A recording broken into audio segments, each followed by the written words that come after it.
palavra-chave é antropoceno.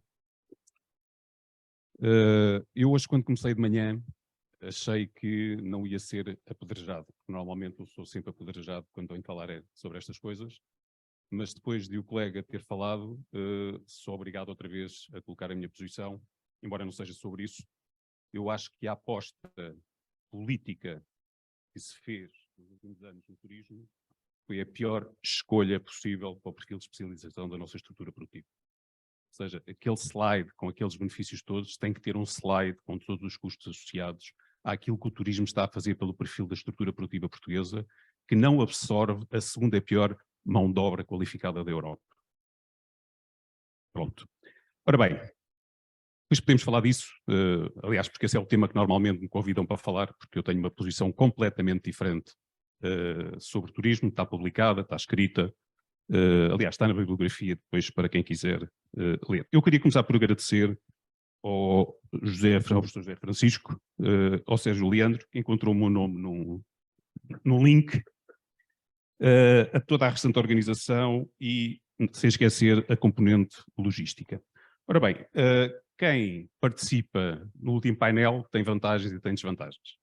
A desvantagem é que as pessoas estão cansadas e provavelmente as coisas que vamos dizer já foram ditas. A vantagem é que permite ter uma visão de conjunto e colocarmos a ênfase naquilo que nós achamos que não foi dito e que ajuda a sistematizar e a dar, digamos, para mim são muito importantes os contextos teórico-conceptuais. Eu não consigo pensar sobre alguma coisa que eu primeiro não tenha concebido como é que ela é criada, como é que eu consigo dar significado aos resultados e como é que eu consigo intervir. E eu vou tentar fazer isso, ou seja, não pisar aquilo que já foi dito, mas colocar questões que ainda não foram colocadas. Eu escrevi isto ontem, vocês agora vão ver que quando isto aparecer, vocês pensam que eu escrevi isto ao longo do dia. Não, eu escrevi isto ontem. Primeiro, turismo científico, conceito e objetos. Eu tinha dito ao Sérgio Leandro que achava que devíamos começar este dia por um painel inicial onde íamos perceber se estávamos todos de acordo ou não sobre o que é o turismo científico. E eu já ouvi múltiplas conceitos, abordagens, dimensões, perspectivas, etc. Eu trago aqui uma, que aliás é na base do Fabien Barrelon e do Pascal Mau, com quem eu trabalhei em França, também no primeiro Congresso de Turismo Científico, onde deu a primeira rede de turismo científica. Tenho muito medo destes primeiros encontros, porque eu tive em 5 primeiros encontros, que nunca houve o segundo. 2010, Economia do Surf na Figueira da Foz. 2011, Surf e Economia nos Açores. Tenho uma história espetacular sobre o mero, que ajudávamos a resolver o problema dos percebes. Como é que conseguimos preservar o mero nos Açores, porque os pescadores queriam pescar o mero, mas era preciso preservar o mero, então conseguiu-se, através de um conceito chamado economia da memória, que um tipo maluco desenvolveu, que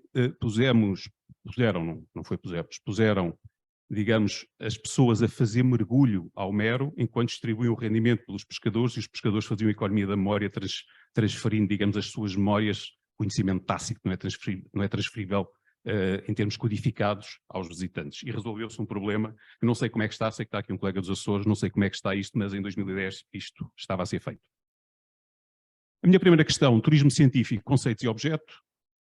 Depois, metodologias para a construção de soluções de turismo científico, ou seja, se concordarmos sobre o conceito e percebemos que ele tem objeto, há formas diferentes de o operacionalizar. E finalmente, não sei se vocês... No princípio do dia eu achei que sim, ou seja, comecei a acreditar que tinha uma plateia que aceitava discutir de crescimento sustentável. Em vez de discutirmos crescimento pseudo-sustentável, baseado na retórica da inovação e sustentabilidade, rótulos e adjetivos, inteligente, verde, green, inclusivo, etc., disséssemos, crescer para quê? Ou seja, o antropoceno obriga ao decrescimento.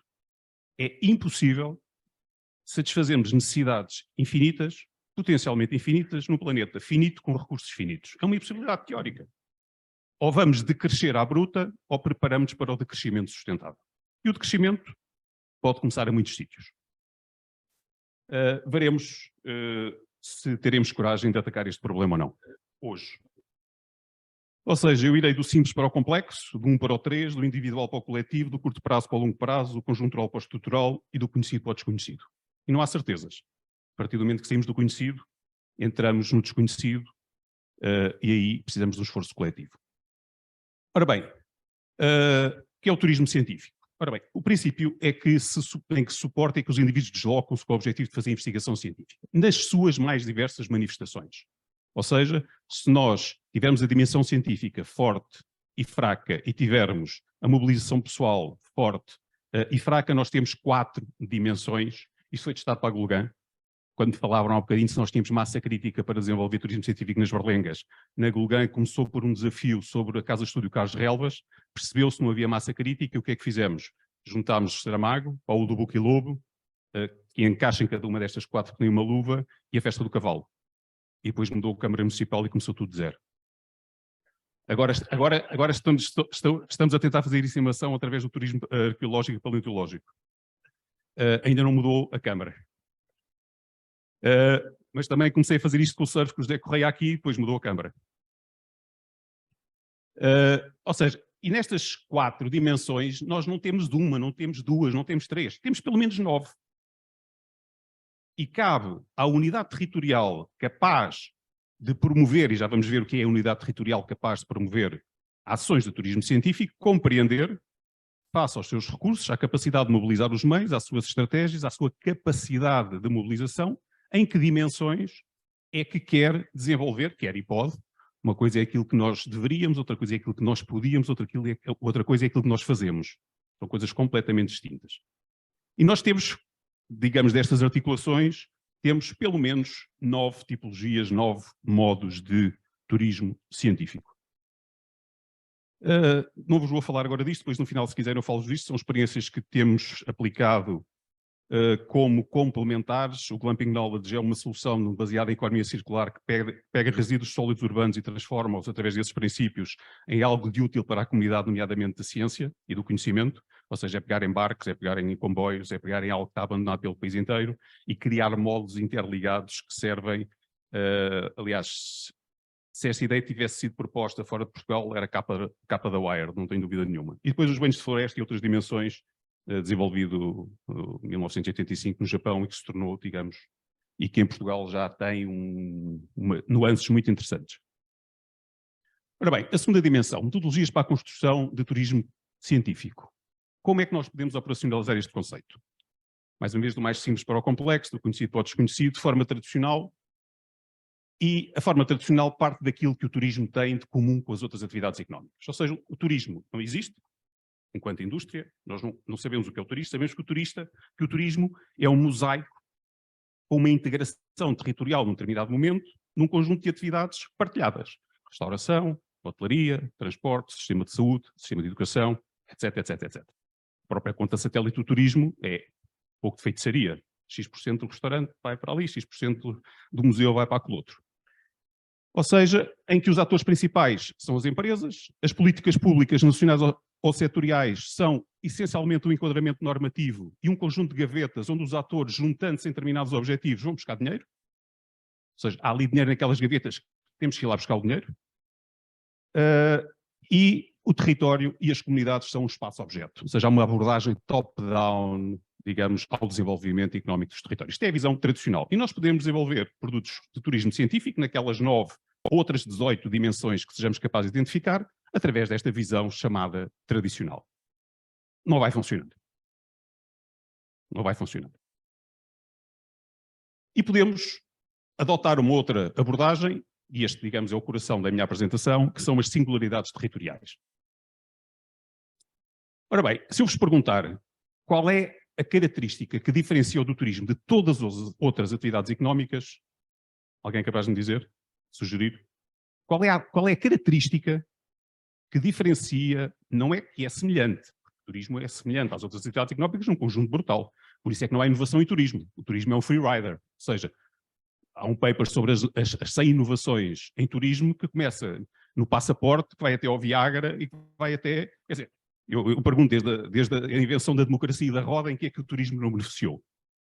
Mas qual é a característica que o turismo tem que mais nenhuma outra atividade tem? Vamos ficar com esta pergunta para respondermos a seguir.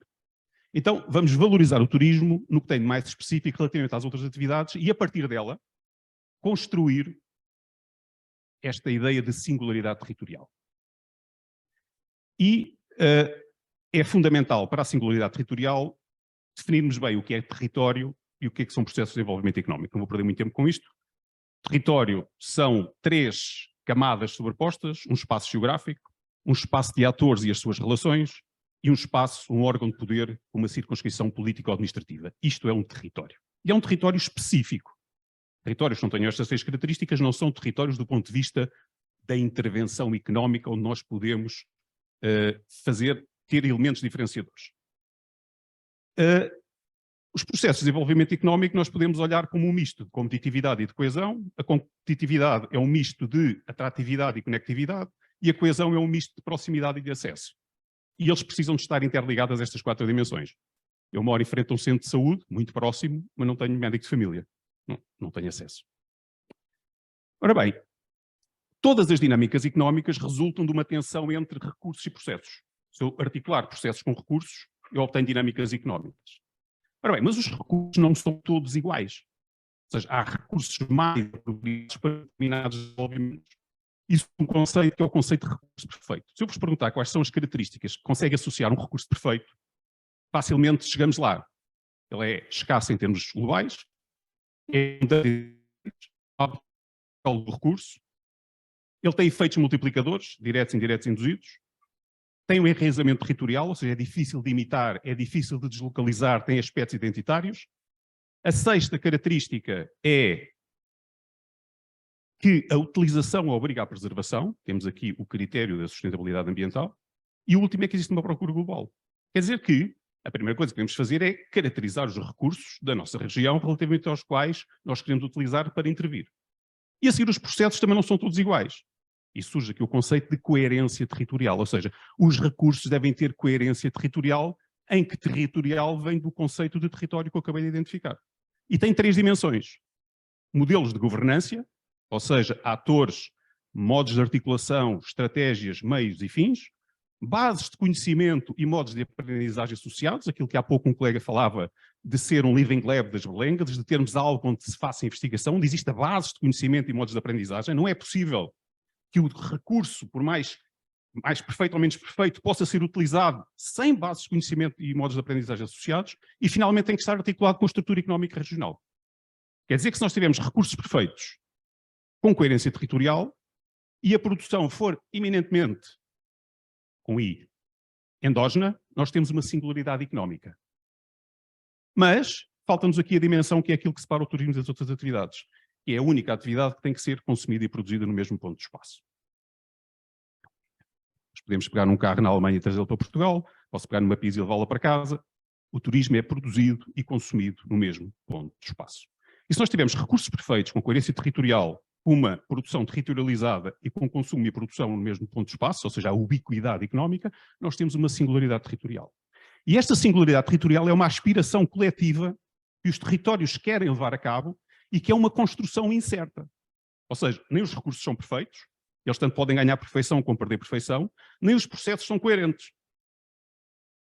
Nem os circuitos interindustriais são eminentemente endógenos. Ora bem, isto significa que nós temos que, para criar esta singularidade territorial, precisamos de modelos de governança partilhada. Há bocado perguntámos quem recebe as pessoas, quem fala, quem diz o quê, quem diz qual é a capacidade de carga, quem é que intervém, em que circunstâncias, em que fases. Precisamos de um modelo de governança partilhado. E este modelo de governança partilhado tem como objetivo aperfeiçoar o recurso e conferir-lhe coerência territorial. E aqui entra algo que o turismo nunca teve, que foi inovação, mas é a inovação territorial. Não é a inovação que decorre de todas as outras atividades empresariais que são levadas a cabo nos outros setores, com os quais o turismo também tem interseções. A inovação territorial é aquela que é capaz de ser desenvolvida no modelo de governança partilhado, que confere perfeição ao recurso e coerência territorial. E se assim for, nós temos maior possibilidade de desenvolver mecanismos de dinamização económica dos territórios do que se o fizermos através de quaisquer recursos, de forma, chamemos-lhe, tradicional. Sem qualquer conotação negativa. São dicotomias simplistas, é verdade, tem 10 minutos para falar. Diga? Não percebi, desculpe. Ora bem, o território e as comunidades são um espaço sujeito. Eu tinha muito para dizer agora sobre as comunidades, sobre a disponibilidade a pagar. Nós tínhamos um projeto em que uma empresa se localizou num território e achava-se que a política pública local não tinha que intervir. Nós avaliámos o impacto económico da empresa e perguntámos às pessoas quanto é que elas estavam dispostas a pagar para que a empresa não se deslocalizasse. Quando obtivemos os resultados, a empresa meteu 1 milhão de euros para atração empresarial no seu orçamento. Neste momento temos a Softinsa, temos a IBM, temos a Critical Software, temos a Air Liquide, temos a Pixel, no mesmo território, que foi o primeiro território do país a industrializar-se, mas que se tinha tornado completamente terciarizado em atividades de baixo valor acrescentado e que está a tentar reindustrializar, estou a falar de tomate. Isto aconteceu porque nós fizemos isso, perguntar às pessoas quanto é que elas estão dispostas a pagar para que alguma coisa aconteça. Antes, quanto é que as pessoas estão dispostas a pagar para preservar a berlenga. Mas depois explicamos-lhe para quê. E quanto é que estão dispostas a pagar agora? E há muitas formas de perguntar. Nós temos trabalhos onde apresentamos 5 formas para termos a coerência, porque sabemos que há muita discrepância entre valores financeiros. Nós temos os valores financeiros, temos os quilómetros a percorrer, temos os impostos, temos a organização dos impostos e temos ainda uma outra dimensão. Estamos a fazer isto agora também para a festa dos tabuleiros em tomate. E temos o território e as comunidades são um espaço sujeito. Ou seja, a singularidade territorial é a unidade mínima, o limiar mínimo territorial para implementar uma experiência de turismo científico. Ou de qualquer outra dimensão do turismo. Vou-vos contar um segredo, eu desenvolvi isto em 2007 para as ondas. É o único recurso perfeito que eu encontrei em Portugal, são as ondas. Eu desenvolvi isto em 2007 para as ondas e depois expandi isto, depois com outros colegas, etc, etc, etc. Isto foi pensado em primeiro lugar para as ondas. Depois foi pensado para o estudo do caso de relvas e para o turismo científico na Gulgã, depois para a Mação e, entretanto, ganhou vida própria. Ou seja, a singularidade territorial é uma aspiração, é uma construção coletiva que, pelos seus atributos, como nós acabamos de os caracterizar, é mais eficaz e eficiente, admitindo que somos capazes de definir o critério de eficiência, na promoção do desenvolvimento económico territorial. Tinha muito para dizer sobre isto, mas muito mesmo. Mas está na bibliografia, está escrito, depois, se tiverem interesse, falaremos, porque isto responde a todas as questões que colocaram hoje, todas. E levanta outras que nós não temos resposta. Ora bem, finalmente, do crescimento insustentável ao decrescimento sustentável. Será possível alimentar um conjunto, partimos desta questão, este é o último slide, infinito de necessidades, umas reais, outras naturais, outras inventadas e mimetizadas, a partir de um conjunto de recursos finitos? E temos pelo menos 3 respostas. Sim, é possível. Eu chamo este grupo as abstrusos. É malta que mete a cabeça debaixo da areia e que acha que está tudo bem e vamos continuar a fazer o mesmo. Business as usual. É difícil, mas é possível. Aqui eu englobo os retóricos da inovação e da sustentabilidade. O pessoal dos documentos da União Europeia, da adjetivação, que conseguimos fazer a transição. Aliás, esta é uma pergunta que eu tinha para o professor Jorge Braga de Macedo. Esta questão da tromba do elefante ou da tromba do não elefante, como é que isto vai acontecer com os países em transição que precisam de crescer consumindo energia que não podem estar a consumir? Isto vai-nos criar uma questão brutalmente disruptiva em termos geopolíticos no mundo. E este segundo grupo é a retórica da inovação, ou seja, a inovação benevolente, qualquer problema que nós consigamos, que nós tenhamos, a inovação vai resolver. Ou seja, tecnologicamente, se tivermos tempo, se tivermos paciência, isto vai se resolver. E depois temos o terceiro grupo que diz que é improvável, mesmo que fosse desejável. E a questão é, onde é que queremos trabalhar? Em que paradigma? Paradigma é uma palavra muito grande, Thomas Kuhn desenvolveu-a nos anos 60, e nós hoje em dia utilizamos paradigma como tudo, não é bem um paradigma, mas são abordagens contrastantes. E isto obriga-nos a conversar sobre 4 aspectos. A verdade é que a segunda lei da termodinâmica diz-nos que nós somos uma espécie que consome energia. Quer dizer que nós desenvolvemos ao longo de milhares de anos modelos de extração, produção e consumo de energia. E o último chamamos-lhe capitalismo tecnodigital. Mas é o último. Daqui a 2000 anos vão olhar para nós e dizer que aqueles tipos eram completamente doidos. Eles faziam aquilo. Como nós olhamos para 2000 anos atrás e dizemos, não, aquela gente era bárbara. Quer dizer, isto não é o último estádio do desenvolvimento. O crescimento económico, a sacralização da economia, como se fosse uma lei da física, eu gostava de vos lembrar que a economia é uma construção social. A economia não é nenhuma lei da física. Se nós construímos a economia de determinada maneira, podemos desconstruí-la. Há limites à velocidade e nós nos importamos. Há limites à taxa de alcoolemia e nós nos importamos. Há taxas de esforço e nós nos importamos. Mas não podemos limitar o crescimento económico. Porquê? porque é que o modelo trickle-down não pode ser modificado. E distribuição, porque desde o princípio da história, e atenção, não é porque as pessoas fossem tontas. Nós sempre vivemos em contextos de escassez. E a escassez era do dia-a-dia. E o modelo capitalista foi aquele que foi capaz de incluir mais pessoas na superação da escassez. Foi por isso que ele foi prevalecendo face aos outros modelos, não é? Porque as pessoas são doidas. E porquê é que não se preocupavam com a distribuição? Porque diziam, bem, com o tempo aquilo há de lá chegar. Só que isso era num planeta potencialmente infinito, com tempos infinitos. Só que nós temos 5 bilhões de pessoas à porta do exército de reserva marxista para entrar nesta loucura consumista e da celebrificação em que vivemos. Completamente doida. Tinha muito para dizer sobre isto também. E depois temos a questão da inovação benevolente e da sociedade da abundância, decadente. Ou seja, a ideia que a inovação é toda boa, só porque é inovação. Nós não temos problema em discutir o PIB potencial e o PIB e perceber a diferença entre os dois, mas desde que tenha a palavra inovação, a União Europeia e o Governo financia. Mesmo que seja potencial. Ninguém avalia a inovação aceleradora das alterações climáticas e a inovação que não acelera as alterações climáticas.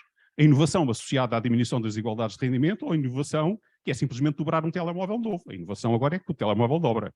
A outra semana vai ter 5 câmaras. A outra semana vai resolver o problema da inovação criada pela semana anterior. Esta ideia da inovação benevolente, numa sociedade de abundância decadente, em que o consumo é o altar,